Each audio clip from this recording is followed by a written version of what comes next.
been doing what he said for the last 50 days, counting. And why did we start counting? Because before that, we did the festival of unleavened bread, represented by, I believe, the barbecue grill. That's more the story that I don't know if we have time to get into. And before that, the day before we started keeping unleavened bread, it was the festival of Pesach. And what did he say back in the days of Pesach?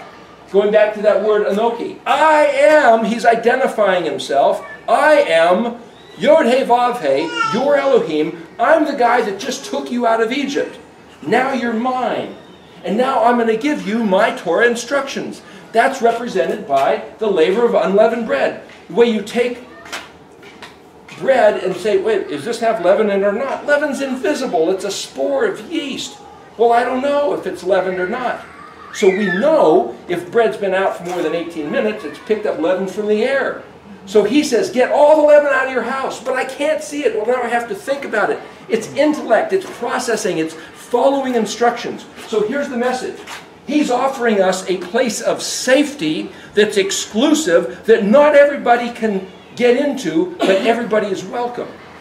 But if they don't want to follow the rules, step back, stay out.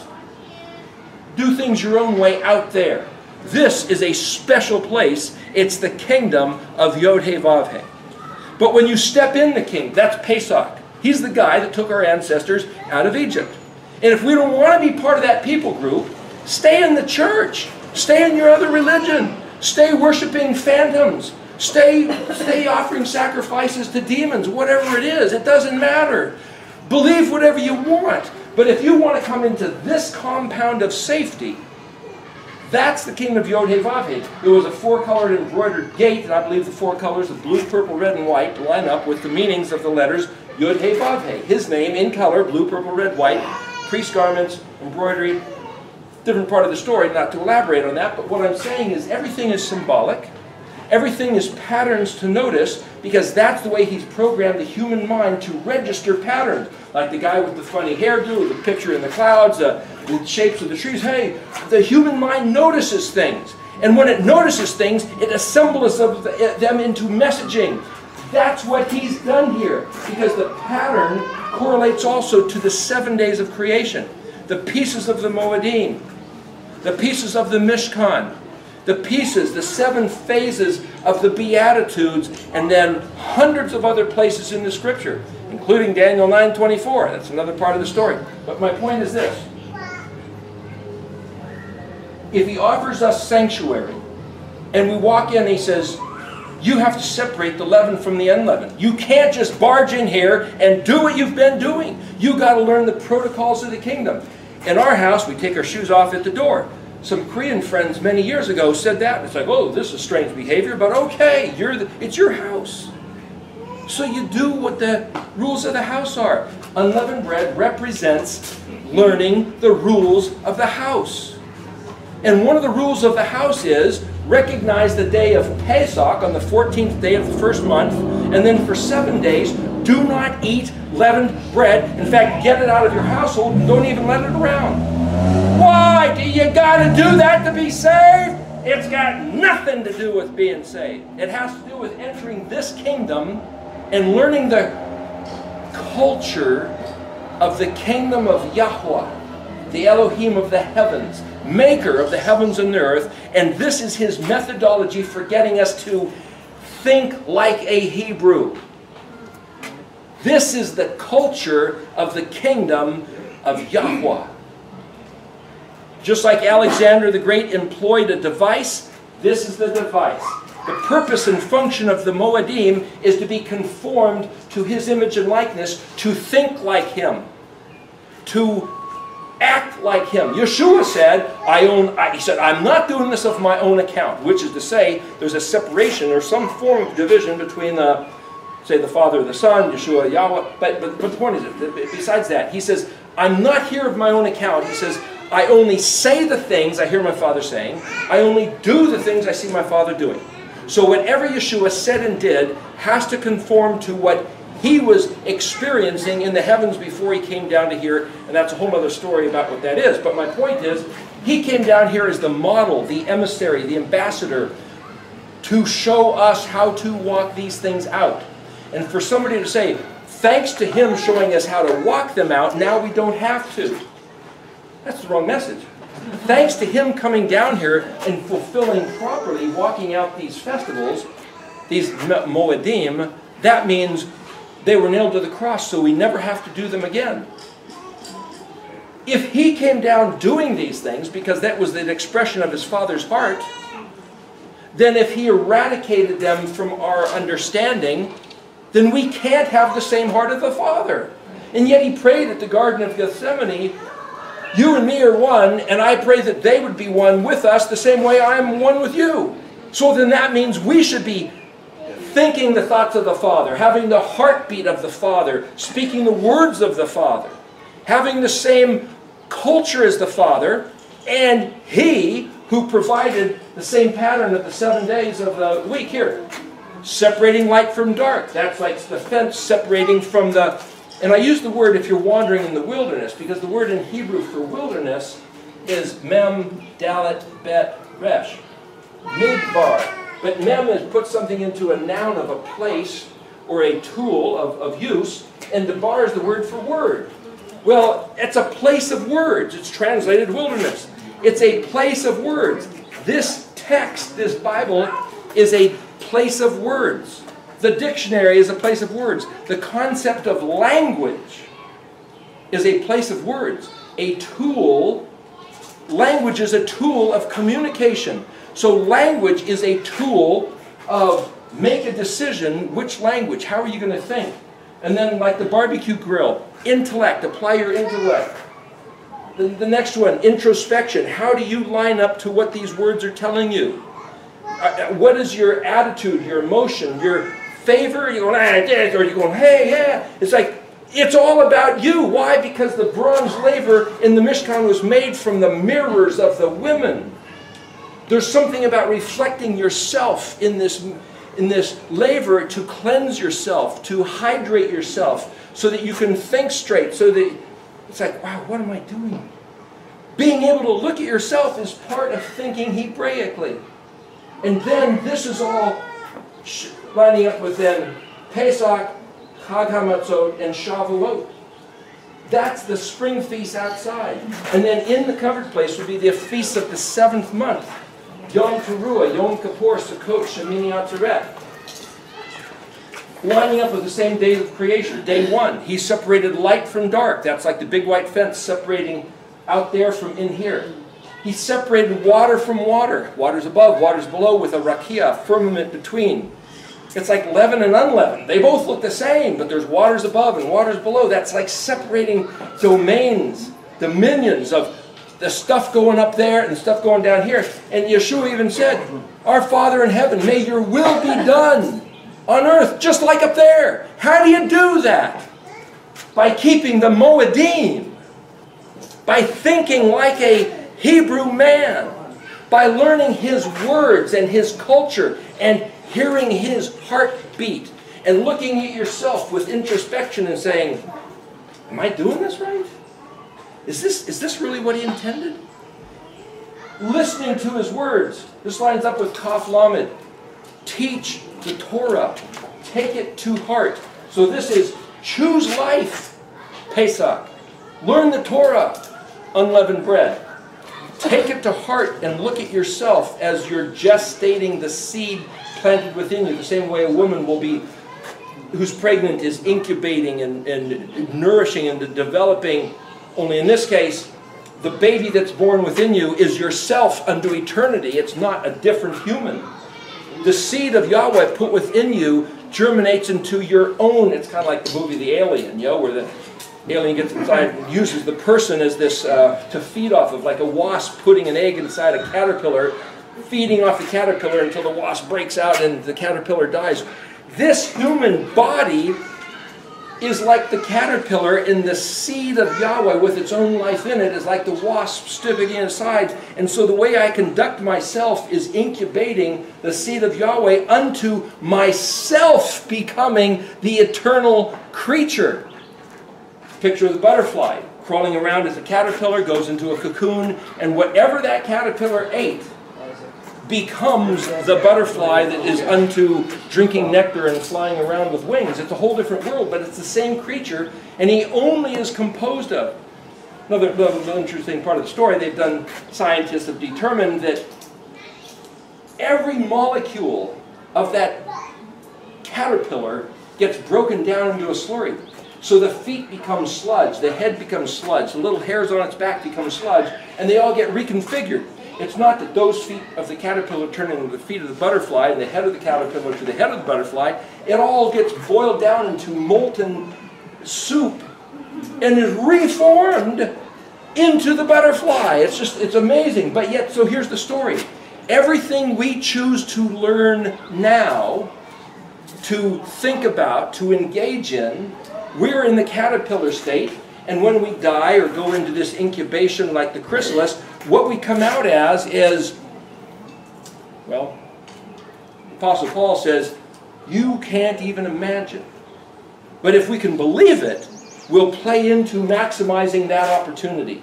Whatever potential he's offering us, it's like, wow, how do we consume and eat everything now to make us better butterflies? Learn Hebrew! Keep the Moedim! Call on his name! What I'm saying is that what we eat, the food at the Father's table that the prodigal son came home to, is the Torah. Yeshua said, hey, I have food that you guys don't comprehend, and it's not the bread and the sandwich, it's the doing my Father's will is my food. So it's like, blessed are those, place of Yom Teruah, lining up with the beatitude of, blessed are those who hunger and thirst after righteousness, for they will be filled. If we develop the attitude of hungering and thirsting after righteousness, he will fill us. It's like, great. What's righteousness? What's the definition of righteousness? Anybody know what that is? Right standing. What does it mean to be in right standing with him? Do what he says. Do what he said. What's the definition of sin? Not doing what he said. So it's very simple. You step inside, you choose life, you say, what did he say?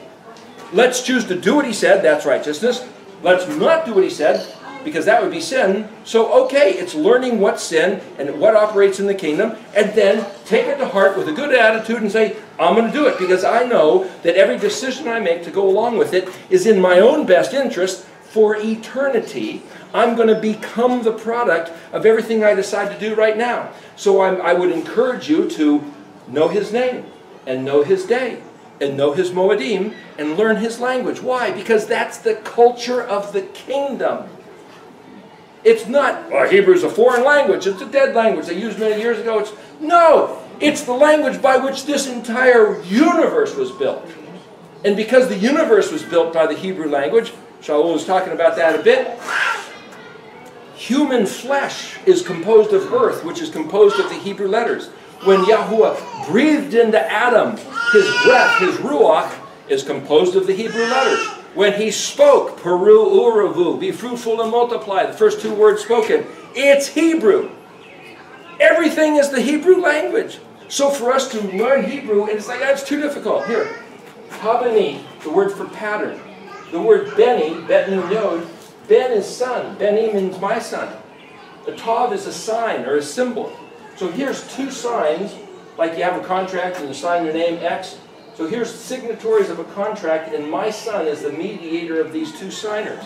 Or my son is wrapped up in the symbols of the covenant. That's the word pattern. So I'm also suggesting that the pattern of the Mishkan here actually is Yeshua. But the pattern is also the Moedim. So somehow the Moedim are Yeshua mediating the covenant relationship between us and the Elohim of Israel. And I'm getting that from just reading the words. So guess what our enemy did? And I'm not going to blame the devil, and I'm not going to blame the Pope, and I'm not going to blame anybody that I know, but Yahweh said to our forefathers in Leviticus 26, if you guys do not want the truth, I'm going to allow you to have a lie. Yes. I'm going to feed you a lie. As a matter of fact, if you don't want me, I'm going to give you what you want. You're out of here, goodbye. I'm going to push you out the door. I would, he says in another place, I would have rescued you from the edge of death. Whoa! But he says, I'm going to push you in. He's got a pretty tough attitude. And he says, listen, if you want the truth, I'm giving you the truth. If you don't want the truth, I'm going to give you a lie, a big lie. A big lie so big that it's going to be called the grand delusion. You want the truth or not? Where's it found? In his instructions. But we have to take it to heart.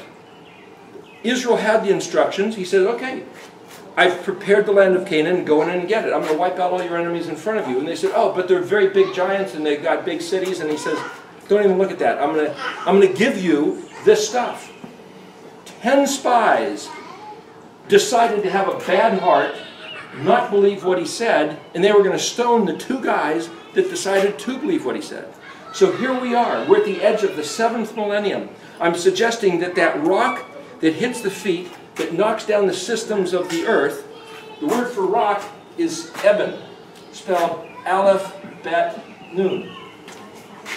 Ab is the word for father, Bet, Nun is the word for son, just like this word for son, Ben. Ab also is the word to wish and desire and have a great hankering for something, like, ah, boy, I wish this would happen. Abba wants to be our Elohim. If you read how many times through the scripture he says, then when this such and such happens, then I'm going to be your Elohim and you're going to be my people, and then I'm going to, though I was chastising you for the last 3,000 years, I'm going to turn my attention to your enemies and I'm going to whack them good, and I'm going to pour out gratuitously my favor on you, my people. Why? We have to act like his son. What's the model of the son? Yeshua. I only do the things I see him doing. I only say the things I hear him saying. And then he gave us the Moedim. The word Moed, Mem, Vav, Ayin, Dalet. And then the plural is Yod Mem. Ayin, Dalet means witness or testimony. Mem is to put into the noun of place or object state. So these Moedim, lining up with these 7 pieces of the Mishkan according to the pattern, are the witnesses and testimonies. They validate the truth. How do we know we're on the right page? Because he gave us 7 articles bearing the truth. Infallible.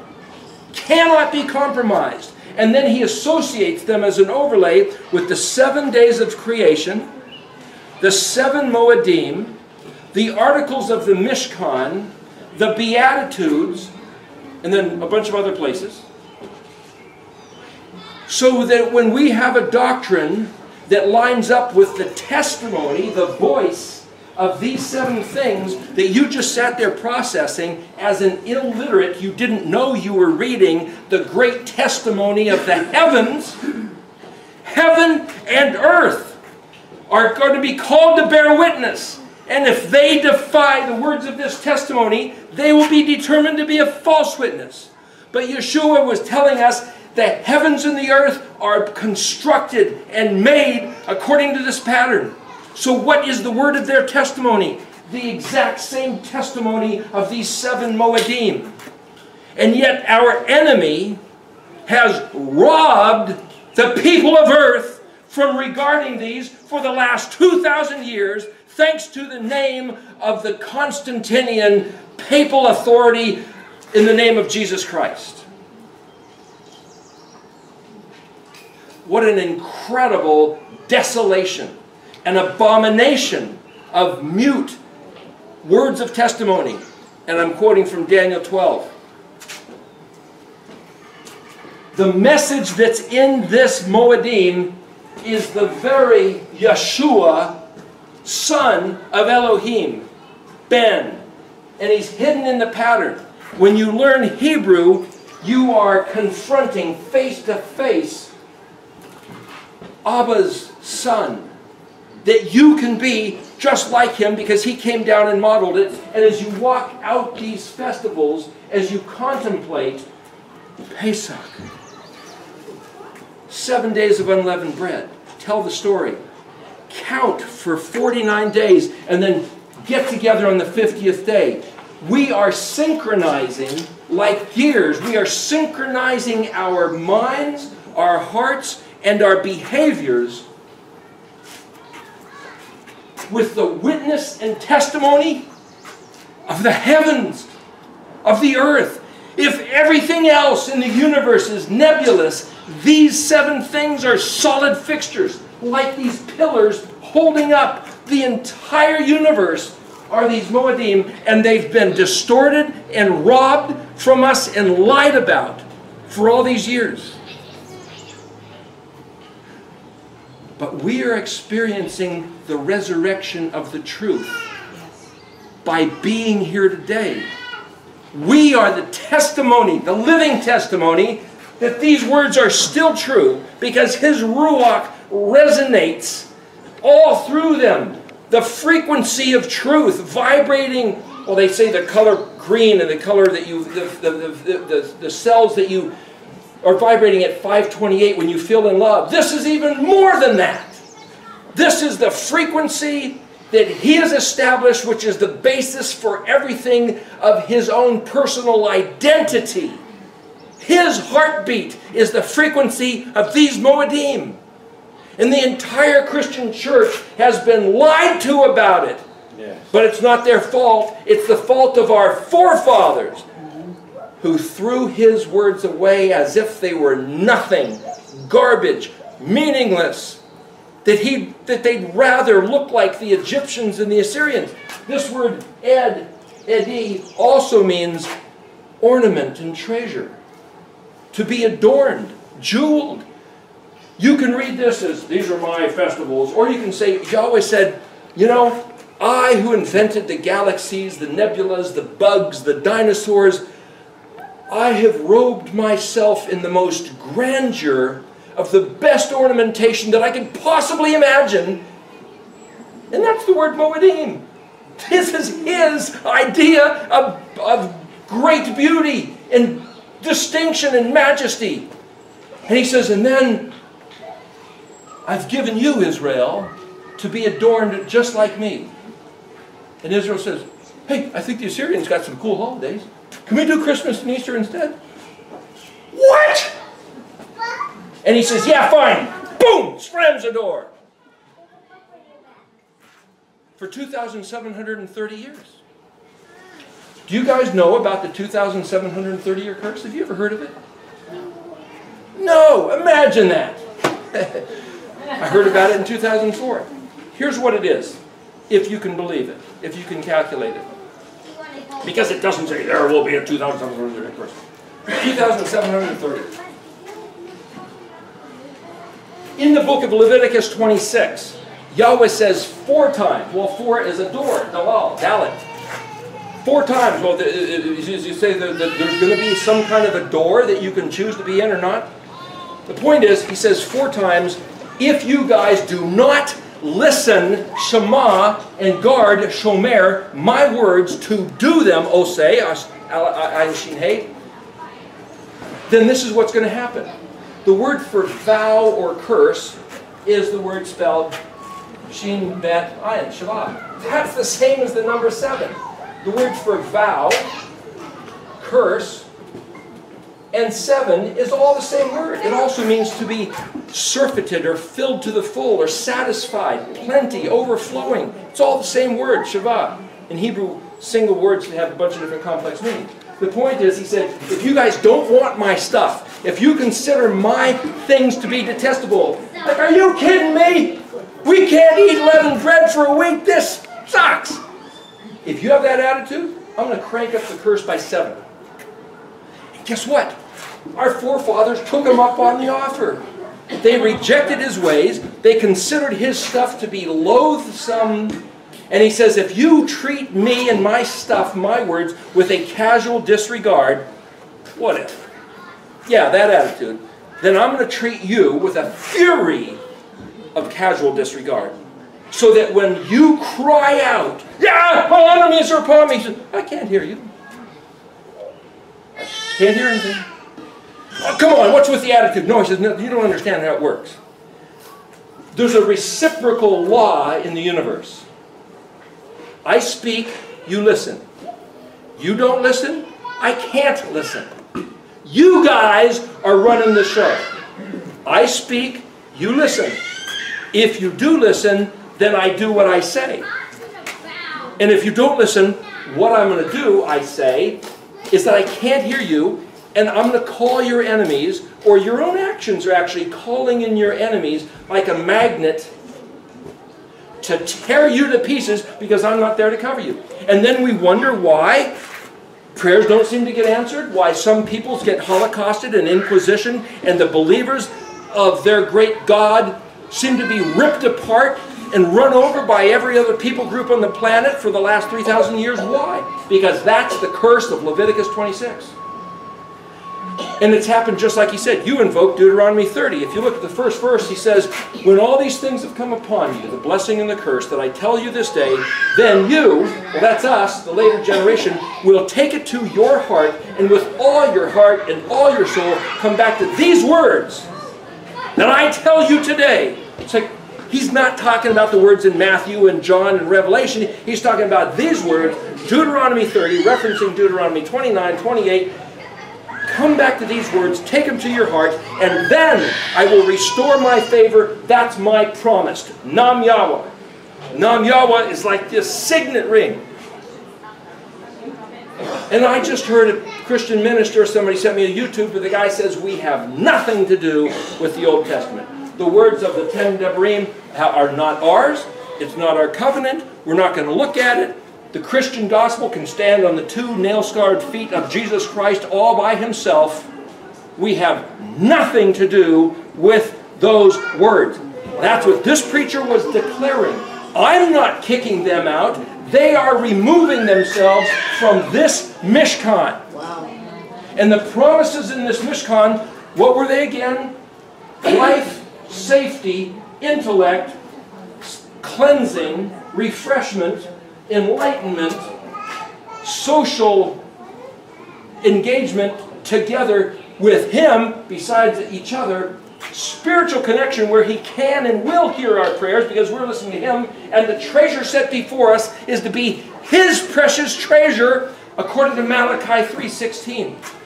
It says, then those who feared Yahweh got together, like we're doing on this day of Shavuot, and talked amongst themselves about his Shem. And then he, up in the heavens, calls for a scroll, a book to become, and written right in front of him on the footstool, and says, write the names of the people who are thinking about my name. And on the day that I make up or declare and show my treasure, then you'll see the distinction between those who cared about my stuff and those who didn't. And the word Shem is not just name, it's fame, renown, reputation, the occupation of all your concerns. What is the occupation of all Yahweh's concerns? What is his fame and reputation based on? The Moedim! The Moedim are the pillars that he designed and established, which are his son in the pattern, which is the place of our gathering together as neighbors with him, meeting together with the Shekinah glory. And Constantine made it illegal under the pain of death at the Council of Nicaea, 321, 325 AD. And we have never seen it since. A friend of mine said one of his relatives, French Huguenot, was burned at the stake for allowing the church people to look at the Bible in church. No, these words are off limits, lest they find the truth. The papal authority did that. You think they've changed their mind? No. It's another conversation. 27:30. Okay. Book of Leviticus. 4 times he said, I will amplify the curse by 7, just like your vow. Because vow is 7 and curse is 7. What curse? Days of Moshe, 1500 BC, thereabouts. 1,000 years later, you get to Ezekiel chapter 4. And Ezekiel was told to lie here, pointing at this picture, 40 days for the southern kingdom, 390 days for the northern kingdom. The northern kingdom, the 10 tribes, capital city Samaria, they had split in the days right after Solomon, Jeroboam and Rehoboam, their own kingdom. Well, the southern kingdom got taken into captivity about 130 years after the northern kingdom, and Daniel was taken into captivity. Daniel calculated the time after 70 years and said, hey, we get to come back, and Yahweh said, yep, that's right. Just like I said, you get to come back, and he told Cyrus, the Medo-Persian emperor, to finance the thing with military and weapons to protect them going back and rebuilding the city, just like he said. But what about the northern kingdom? They were taken over by Assyria in 721 BC. 390 days, that's a day for a year, that's your sentence. 390 years go by, brings you to about 330 BC, the days of Alexander the Great. Did the northern kingdom come back like Daniel, praying? No. Okay, so let's suggest, I'm guessing, I'm trying to process information, that there was 4 opportunities for the northern 10 tribes, and that if they wouldn't take it, then they'd be sentenced for the full 7 times. 390, a day for a year, times 7 equals 2,730. So if at about in 330 or so, in the days of Alexander, I don't know what history bears out, but I'm going to guess, because Yahweh said so, that perhaps the northern 10 tribes who had been taken in captivity had some option of returning to the terms of the covenant. Did they take it? Apparently not. What about another 390 years? That would have thrown you about 60 AD. That was right before Jerusalem was whacked and the Romans ripped everything apart, starting in Galilee, starting in the northern territory with Titus and coming down and just ruining everything. They must have been given another option, but they didn't take it. Another 390 years throws you at, 400 or so, which is the days of the Holy Roman Empire, I think, wasn't it? Or just after the beginnings of the church, they were given another opportunity. Apparently they didn't take it. Another chance, 390 years later, 700 and something. Okay, forget it. The northern kingdom doesn't want to come back to the terms of the covenant, and B, Israel. 2,730 years is 390 times 7. If it goes into captivity at 721, that brings you to the year 2009. But there's no year 0, so it's really 2010. So as of 2010, the prison sentence imposed on the northern kingdom would be over.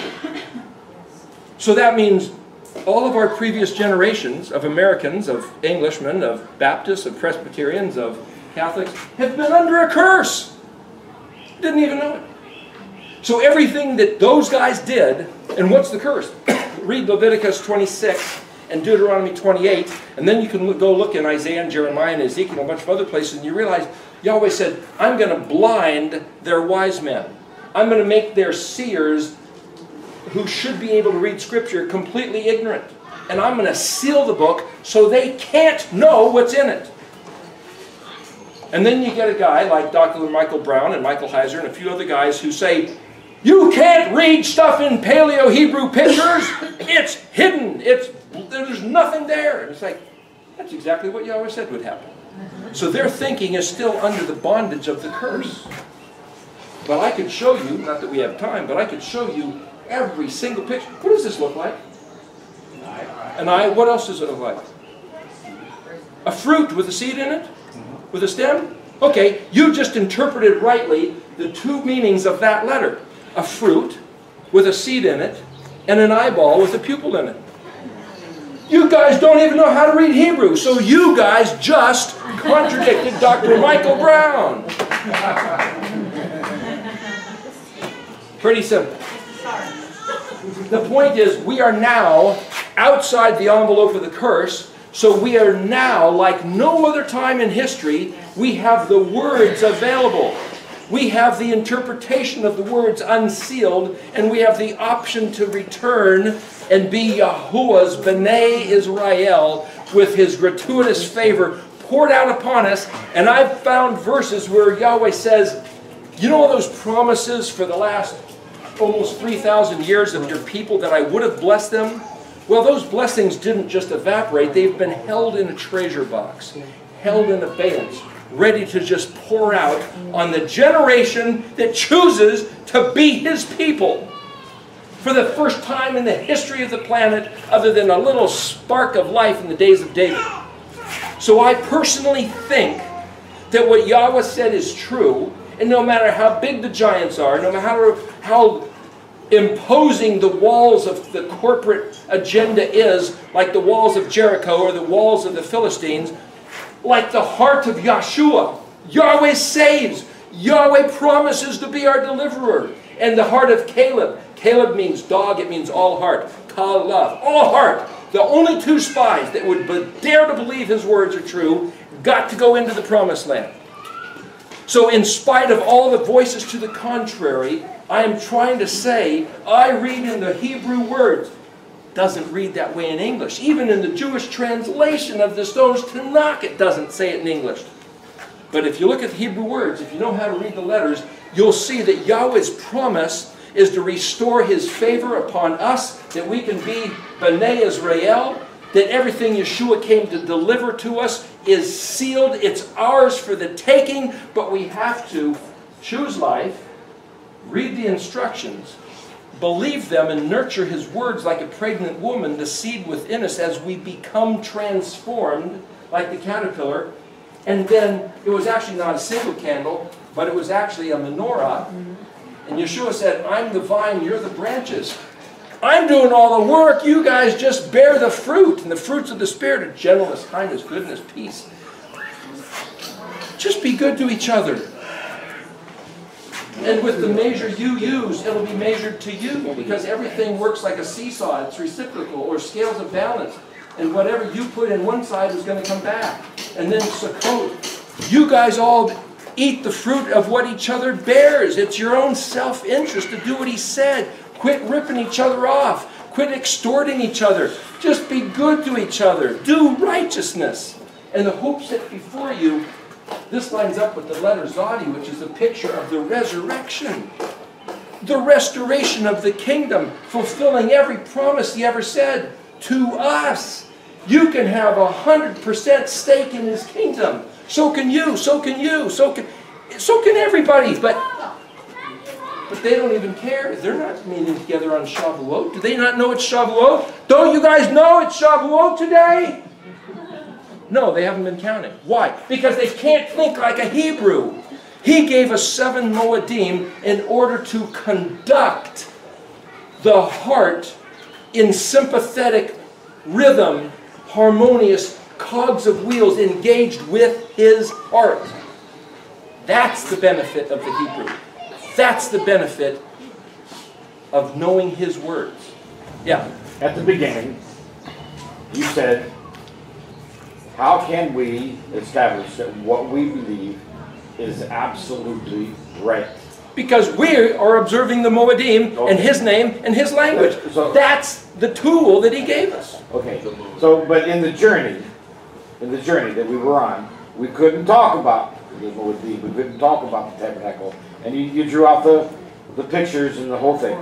So it's beautiful, by the way. Great journey. I love it. It's good stuff. So, because there's people that want to be able to answer that question. How can we know that the Buddhists are not right? How do you answer that the Arabs are not right?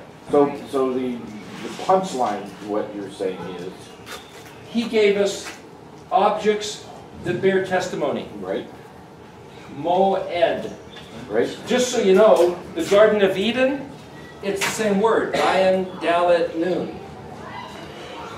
Eden is a place of pleasant and delight. It's the same exact word. But they have their religious beliefs as well. Their religious beliefs are not what Yahweh, who claims to be Kana Shemayim V'Eretz, maker, thus the possessor of heaven and earth. So what he says is, you see this place? This is what we were discussing earlier. Right. The letter Bet in Hebrew, this letter right here, it's kind of shaped like a tadpole, or like a fetus. Here's the eyeball, and here's the backbone that developed, and the arms and legs. The letter Bet means to embody. It's a house. It's a floor plan of here's a tent, right? Here's the vestibule, and you go around here and you sleep over here, so it's a protected place. There's all these pictures in the letter shapes. What I'm saying is that he made up this language. I believe that this Hebrew language is not of human contraption. Humans didn't design Hebrew. I believe that Yahweh did, because the testimony of his identity is correlated to the letters. The Het, Tet, and Yod line up with friends. Kaf, Lamed, Mem, Nun, Samek, Ayin, Hey, Zadi, Kuf, Resh, Shin, Tav. Kuf lines up with the pillar of fire, pillar of smoke. Resh, Shin, Tav is coming back in the back end. Aleph, Bet, Gimel, Hey, Zav, Zion is the first 7 letters, which also can be read in sequence, correlated to the days of creation and the Moedim, and the identity of Yeshua being the one who came from heaven to earth in disguise. Bagad, Bet, Gimel, Dalet means in disguise. And then when Pilate said, hey, look what we're doing to this guy. We're punching him, beating him up, and ripping his... That's Hey, Vav, Zion. Hey, look at the weapon put to this man. And then they put him into a tomb. Tet rolled this round rock in front of it, and Yod put a seal on it. So the first 10 letters describe Yeshua as being the Mashiach that the alphabet is the prophecy of. The alphabet is a prophecy of the Messiah in pictures and in the spelling of the words. The phantom, elusive prophecy of the Old Testament that some anti-missionaries like to say there is no prophecy that Yeshua is the Messiah in the Old Testament. They're right. They're encrypted, but there's no clear prophecy. You know where the clear prophecy is?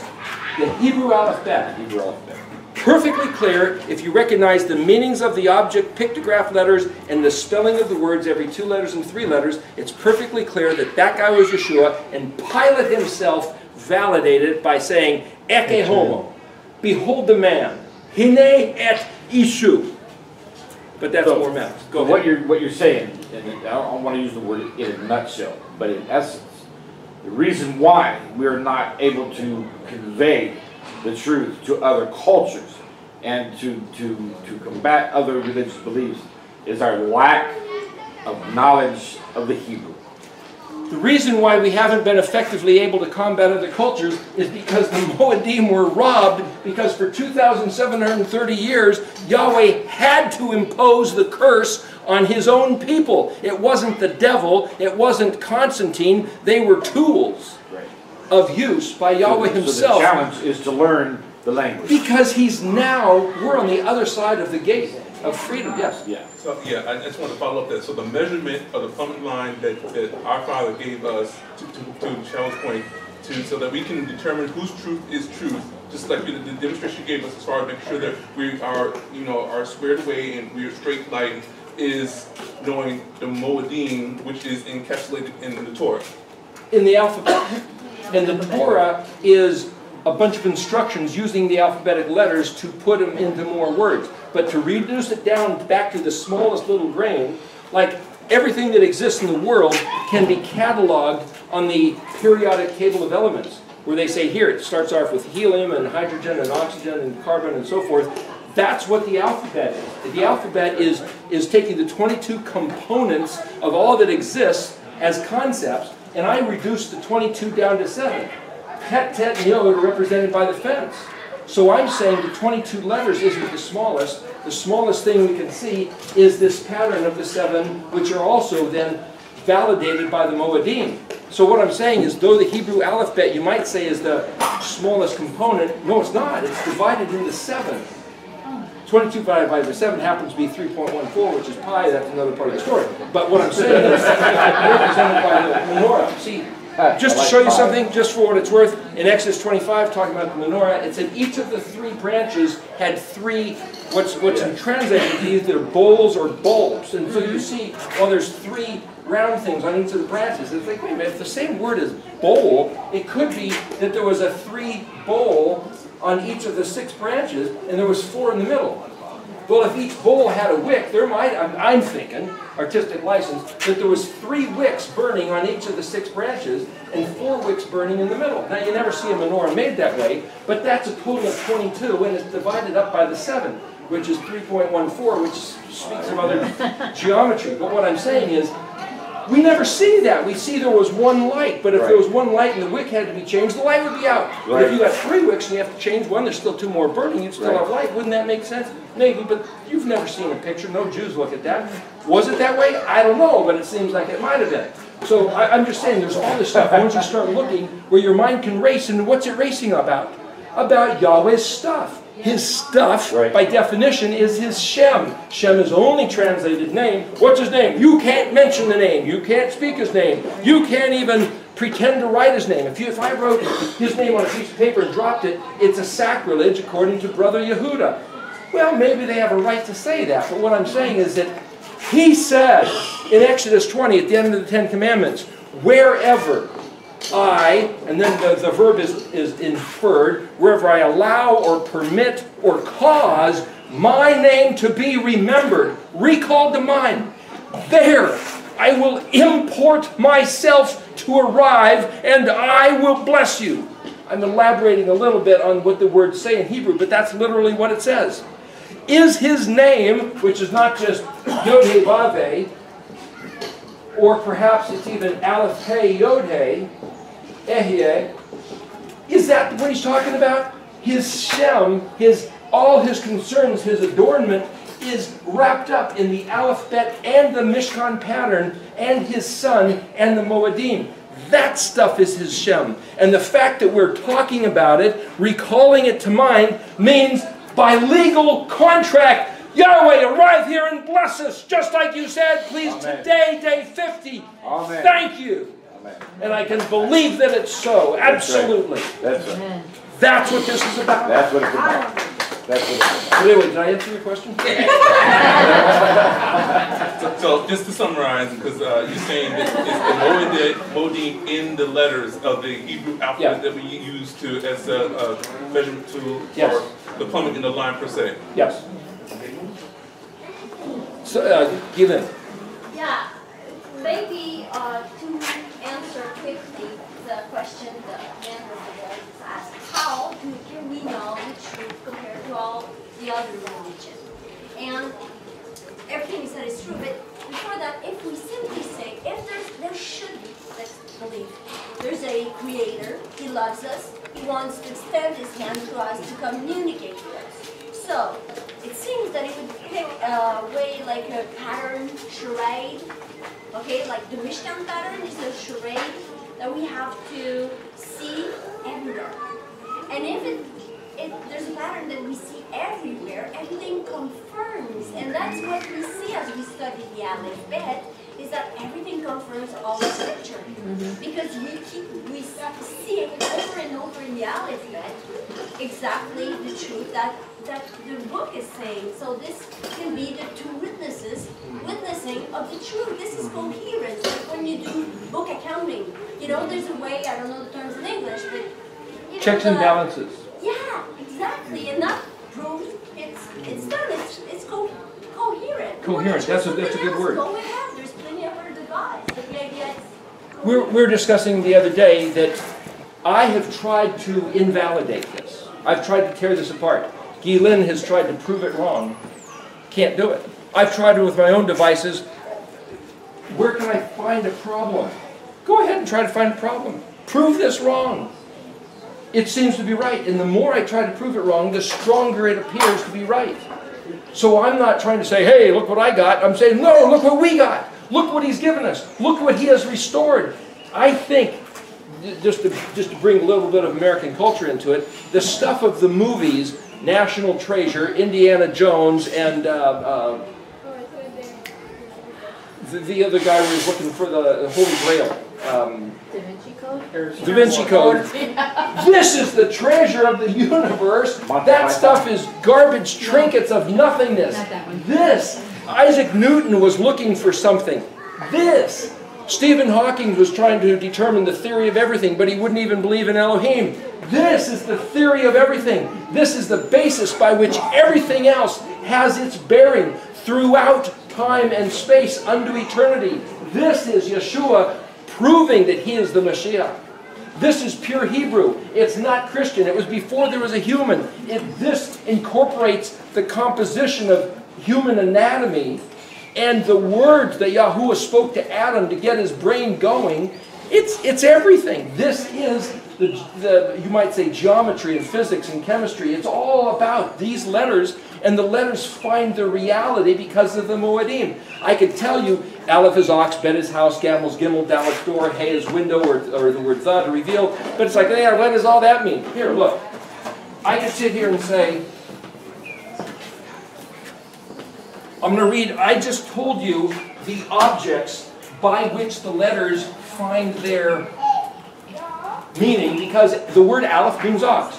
But if I say, here's Aleph, and here's Bet. Now, the word Bereshit starts with the letter Bet. And Bet as a word suffix means in. but it also means on and with and among and through and against. Meaning that if you ever looked in the scripture and saw a word translated as meaning either in or with or through, it's the letter bet. But the letter bet is a house. It means house.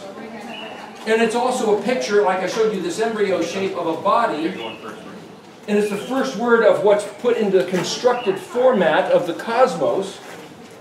Would this help? Sure, you can look at that if you like. So what I'm saying is that the Aleph is a silent letter. So we look at the universe and we say, prove to me there's a God. Prove to me there's a creator. Prove to me there's intelligent design. You know, I don't have to prove that. You know why? Because even the creator doesn't prove it. You know what he does? He starts the book of Bereshit with the letter Bet, which is to say, here it exists. Here's the universe. Here's the earth. But the Aleph, who is the architect, author, artist, administrator, all A words in English, the Aleph is silent. He's saying, I'm only going to tell you I'm the guy that put it there. And there was a great movie, Expelled. I believe the name, Ben Stein was hunting down why these university professors are getting expelled and losing their tenure. And he finally gets this interview with Richard Dawkins, the arch atheist, and he even gets him pinned in a corner where Dawkins has to admit that this place got here somehow, but it might have been some kind of space alien. It just wasn't God. And it's like, you little sucker. He finally admitted that I just refused to believe it was the guy that the people who believe the Bible are pointing to, but I have to admit it was some space alien, which is to say some non-Earth entity, put it here. Well, who do you think Yahuwah is? Yeah. Some non-Earth entity who put it here, who decided to, after making the universe, Gimel, the letter with a foot, the letter that's a verb, this is a noun, this is a verb, he gave himself somehow a body with a foot, traveled down to the earth, appearing as a man who had been distinguished and put to death, but yet he would do that to show man the way back as the door to travel back to the house of the Father. There, I just read the first 7 letters backwards and forward. He would be put into a tomb, a round rock rolled in front of it, and then this hand that holds the seal put on it, but that this means my and this means I will. So these first 10 letters is him saying, I, who am the author and the maker of the heavens and the earth, decide to do this by my own hand. I made the universe to give myself a foot and come down and walk the earth among men as a man who would be put to the weapon, put into a tomb, so that they can get back to the house of the Father. That's Yeshua. Bet Gimel Dalet Baged means to deceive, betray, beguile, cloak, hidden, camouflaged. He was camouflaged in the looking like the body of a man. Hey means, hey look, behold, Vav is a man, pinned, and Zion is a weapon, or to be adorned with weapons.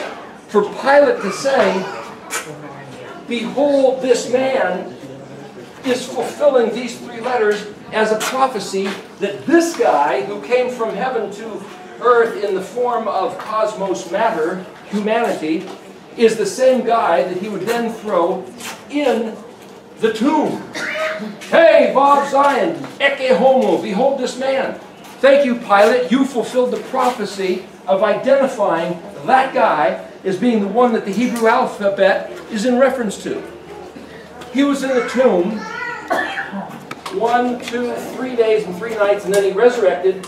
Kuf is the letter that means the back of the head. It's like this pillar of fire, pillar of smoke, like it go up and then spread out like the fire. So Yeshua ascended into the heavenlies, and the Melech, the angel, said he's going to come with his host and come back the same way, the inverse. So Hamakom is the place, Kuf is in the future, the back of the head, the long distance, and yet it's a picture of right here, the way he ascended, like the word kumi means to arise like a comb, but it also means right here he's going to come back. So the same meanings of the letters and the use that they are in words is the same prophetic picture of Yeshua being the guy that this is about. And when he comes back, it'll be as Resh, the exalted man. That's the meaning of the word Resh. Head, exalted, honored. Well, when he was here the first time, it was as Vav, the caterpillar type, the man who was put to the weapon, like Ben Yosef, the one who was dishonored by his brethren, beaten up, thrown into the dungeon. They tried to kill him, and he finally kind of came out as the vizier of Egypt.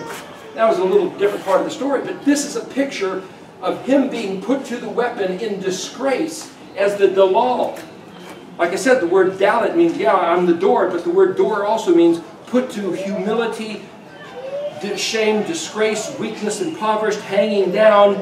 But why did he do it? Because as the Anoki, the first word of Exodus 20, this is the other meaning of the word dalal, to drop a bucket down on a rope into the pit so you can gather up the water and pull it up. Why did he do it? He reduced himself, made himself vulnerable, like dropping down into a well so that we could climb into the bucket and be lifted up to his stature, which is the evidence of after he rose from the dead. He's the Resh man, he's the butterfly type, that we will be composed in that same likeness when he comes back as Sheen, El Shaddai, blazing fire and glory to provide the benefits and wipe out his enemies according to Tav, the terms of the covenant. And the word Reshin also means to be authorized, licensed, and permitted, which says when he comes back, he's going to give us, as he promised, the placement within his kingdom. And then, interestingly enough, the letter Kuf looks like a sickle of harvest, and the word spelled Aleph Reshin Tav is the word for the betrothed. So what happens when he comes back?